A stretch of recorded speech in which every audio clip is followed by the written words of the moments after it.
Hi guys. तर बघू शकता शिंदाड माकड. तर आम्ही माकुडे म्हणतो बर का त्याला.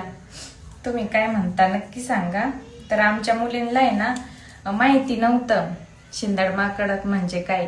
एकदा फिरायला गेलो तर त्यांनी ते साबरीचे झाड बघितले आणि म्हणायला लागले हे का शिंदाड माकड एवढे मोठे. तर त्यांना माहिती नव्हतं म्हणून लावायला आणली कुंडीत त्यांच्या पप्पांनी. मी त्यांना विचारलं कशासाठी आणले तर म्हणे आपल्या मुलींना माहिती नाही ना काय आहे ते, त्याच्यामुळं मग त्यांना बघायसाठी लावायला आणली.